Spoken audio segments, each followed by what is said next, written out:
Hello everyone, welcome to my channel Nipu Susmita blog.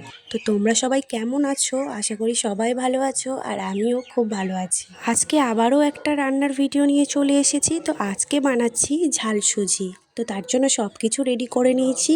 এরপর ঝাল সুজি বানানোর জন্য সুজিটাকে প্রথমে ভেজে নিতে হবে। তো আমি কড়াইতে সুজি নিয়ে নিয়েছি।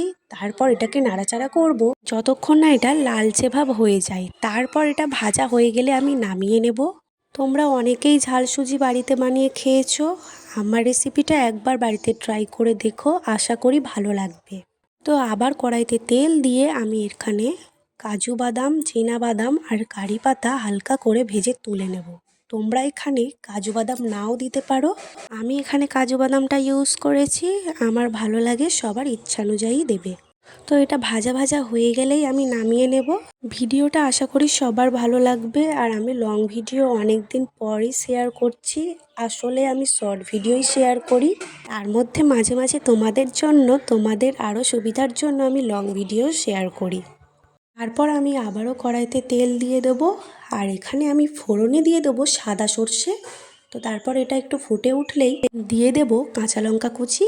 তারপর একটু হালকা নাড়াচাড়া করেই এর মধ্যে সমস্ত রকম কাটা সবজিগুলো দিয়ে দেব, যেমন পেঁয়াজ কুচি, কেটে রাখা আলু, গাজর।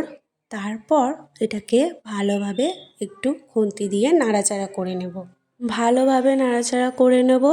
তারপর আমি এর মধ্যে দিয়ে দেব পরিমাণ মতো লবণ আর হলুদ। তারপর খুন্তি দিয়ে ভালোভাবে নাড়িয়ে চাড়িয়ে আমি এটাকে রেখে দেব লো টু মিডিয়াম ফ্লেমে, যতক্ষণ না এটা ভাজা ভাজা হয়ে যায়। তারপর ভাজা ভাজা হয়ে এলেই আমি এর মধ্যে দিয়ে দেব কেটে রাখা টমেটোটাও সাথে মিশিয়ে নেব। তারপর আমি এর মধ্যে দিয়ে দেব আদা রসুনের পেস্ট। তোমরা চাইলে এটাকে অ্যাভয়েড করতে পারো।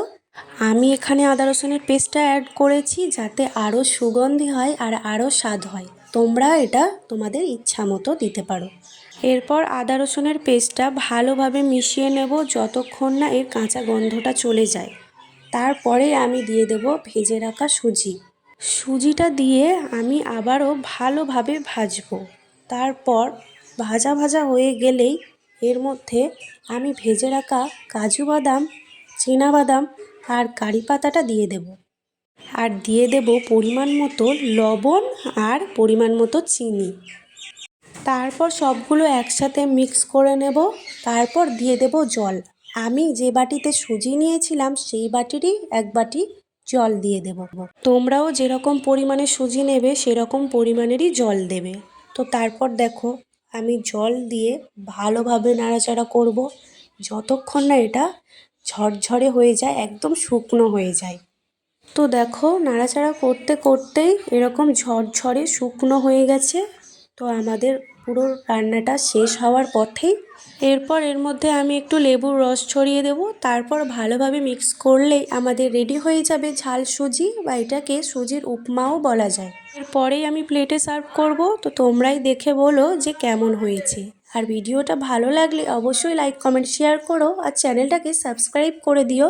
আর আমার চ্যানেলটির পাশে থেকো, এভাবেই সাপোর্ট করে যাও। তোমাদের একটা সাবস্ক্রাইব আমার কাছে অনেক কিছু। তোমরাও ভালো থেকো, সুস্থ থেকো। আজ এই পর্যন্ত, টাটা।